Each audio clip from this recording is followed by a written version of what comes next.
Hey guys, it's Diana. Welcome back to the Mad Chatter podcast.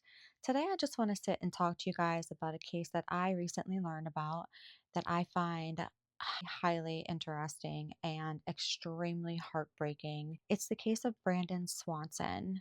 He was 19 years old when he went missing, and that was in May 14th, well, the early hours of May 14th, 2008. He had just completed a course at, I believe he was taking like college courses, and he had just completed a course.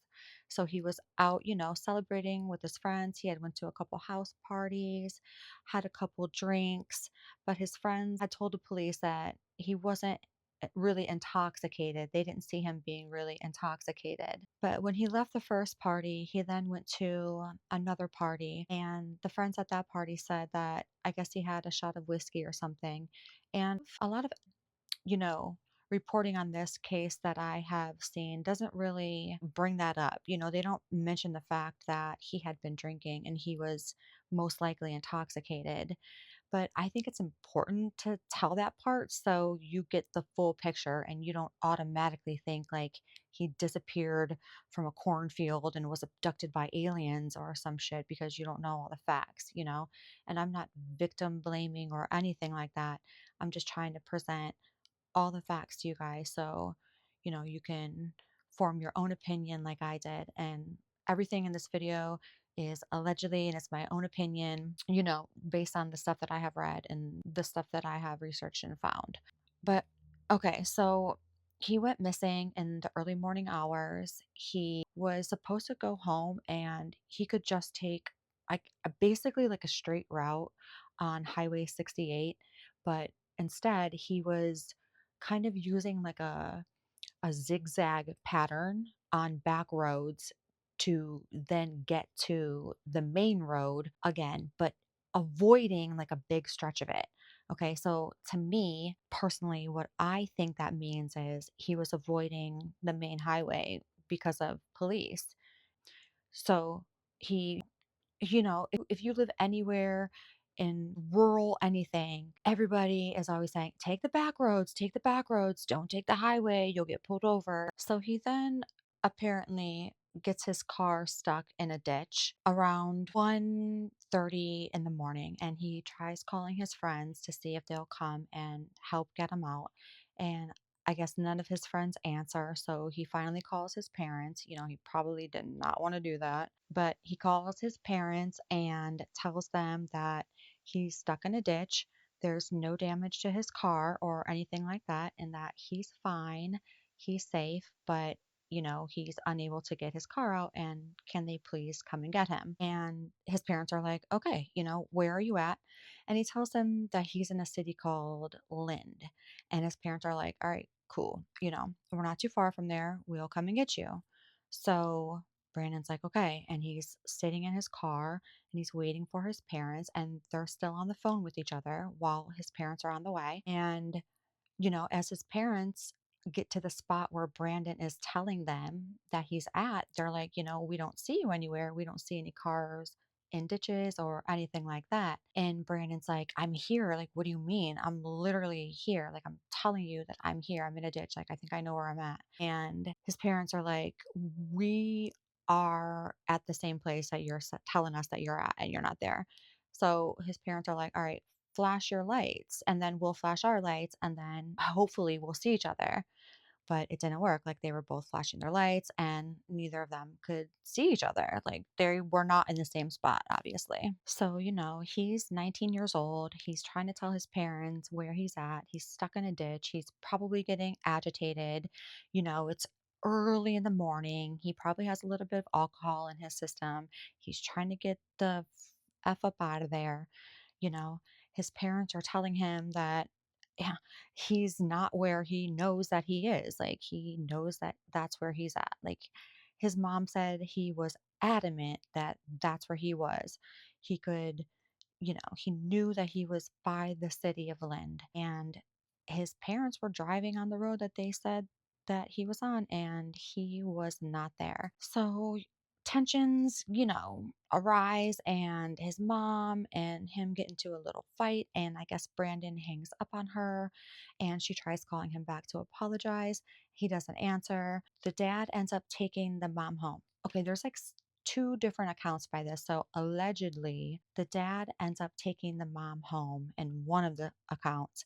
And in the other account, like they're still driving to go and try to find him together. So a lot of the accounts that I have read said that the dad, Brian Swanson, dropped the mom off at home and then went back out to get his son, well, to try to locate his son anyway. And, so he calls his son back, and his son's like, all right, I'm about to get out and walk. Like, I can't be that far from Lind. I'm just going to get off the road and walk, cut through the woods, basically. He thought he was just going to cut through the woods. So as he's doing this, his dad's still on the phone for him. On the phone with him, and this is like a 47-minute call. Now, I'm a little bit unclear if it was 47 minutes total or 47 minutes like this call after the dad dropped the mom off. Was it 47 minutes just this call? I'm a little bit unsure about that, but everything I've read is like it was 47 minutes. It was like a 47-minute call. So, okay. So as the dad is on the phone with Brandon, Brandon's like tromping through the woods, and the dad can hear him like tromping through the woods. And Brandon says he can hear running water. And, he's basically telling his dad, like, his movements, like what he's doing and stuff. And he's passing through fields and through abandoned farm properties, and he's hopping over like barbed wire fences, because at one point he says to his dad, like, not another fence. So his dad was thinking he had hopped like a couple fences by then, and he's still on the phone with his dad. And then all of a sudden his dad hears him say shit, and his dad said it sounded like his son fell or hit something or something. And he was like, Brandon, and nothing, no sound from Brandon, no nothing. And then, the dad hangs up the phone and tries to call him back, and nothing. The phone just keeps ringing and ringing and ringing. So the dad is freaking out, and I don't know if he continues to look for his son and or what, like without telling his wife, if it were true that his wife got dropped off, but I'm not sure. She could literally be in the truck with him at that moment. You know what I mean? When Brandon said, shit, she could have been right on the phone with them. Maybe the phone was on speakerphone and they were both in the truck. I am unsure of that. If anybody knows for sure, please let me know. And I apologize for not being sure, but there's just like two different accounts. So I'm not 100% sure, and I don't want to say the wrong thing. I'm also not sure 100% on like what time it is by now. I mean, if we go by the 47 minutes and he called them around like 1:45-ish, then to what, 3:30, and then we'll say his dad looked for him a little bit more and then probably drove back home and told his wife, because his mom said in an interview, Brandon's mom said in an interview, that they had called the police around 6:30 in the morning, and the police told them, he's 19, not unusual for kids to, not go missing, but to basically just take some time for themselves and then they come back. And his parents were like, no, that's not what happened. Like, we literally heard him say shit, and then the line went dead and he's not answering. He's not going to want help from us, call us for help, and then not answer the phone. Like, that doesn't make any sense. Like, that makes no sense. He said he was in a ditch. Why wouldn't he want help? Right? Like, what the heck? So still the cops were like, well, we're not gonna search right now. So the search was not even conducted right away, which later led to his Brandon's parents fighting to get a law passed called Brandon's Law, that makes it, mandatory that police have to take missing person cases, seriously, regardless of the age. If they're an adult or whatever, like, you still have to take it seriously. Not just minors, adults do go missing, adults do get snatched up, things happen. So the police just didn't do anything right away. And then by the time did take them seriously, they pinged the last known location of Brandon's cell phone and found out that Brandon was nowhere near where he was telling his parents he was at. He was like 25 miles in the opposite direction. The car was found in a ditch, like he said. His mom said there was really no damage to it except for it being muddy because he was on the back roads and stuff. They found his Brandon's eyeglasses in the car, and Brandon was legally blind in his left eye. So that's also important because he's out in the middle of the night in the woods, intoxicated, regardless of how much he was intoxicated. He was only 19 years old. I have a 19-year-old, and I'm pretty sure she can't hold her liquor very well. You know what I mean? Especially in a high stress situation. And then she's in the middle of the woods and she's having to climb over barbed wire fences, or my son, or anybody, you know? And honestly, I think when he was doing all that zigzagging, trying to avoid the highway, he somehow got turned around. He went a different way, obviously. And I can't think of any other reason why he would have even accidentally did that unless it's because he was, like I said, taking all the back roads and it's pitch black back there. There's no lights back there. He's on gravel roads in the, rural ass city. So it's dark AF. I'm sure he couldn't even see that well driving his car, and that's how he ended up in a ditch. Either that or he was trying to reverse and go the other way and got stuck that way. I'm not 100% sure on that either, but he was found, like I said, nowhere near where he told his parents that he was, and he was adamant about that he was in that city. Like he swore he was in that city. So unless there was some parallel time jump, which I'm sure is a theory that's out there, or some alternate universe theory, then he was just disoriented and didn't know where he was at that time, you know, which can happen. Like, again, he was 19 years old. I have a 19-year-old, and I can see them getting lost. I can see them getting lost for sure. So finally, when the search, was happening and stuff, they brought in the bloodhounds finally, and the bloodhounds traced Brandon's scent like through the fields all the way to, all the way, I guess, along and to the Yellow Medicine River. So I wonder if he was following the river, thinking that went somewhere, or he couldn't get across the river. I'm not 100% sure on that either, but I do know that river does flow into the Gulf of Mexico. So like one theory is that he fell into the river. So like I said, like he said shit to his dad on the phone and that was it. And his dad said it sounded like he slipped or fell. Like he just stepped off the face of the earth, pretty much. And unfortunately, he was just swept away. And by the time that the police did their search, he was really swept away. And I'm assuming that's why they didn't find any of his clothing or his car keys or anything like that. I'm guessing his car keys were in his pocket, and he left his glasses, in the car, and that's probably why he couldn't see exactly where he was stepping. If you're legally blind in one of your eyes, I don't. So what are you doing? Squinting? Maybe he was literally squinting in the dark. Closing one eye, trying to see his way through there, and he just didn't or couldn't judge what the heck was in front of him. And he was probably freezing too, because I think it was like 40 degrees that night or something. And, hypothermia can set in quick.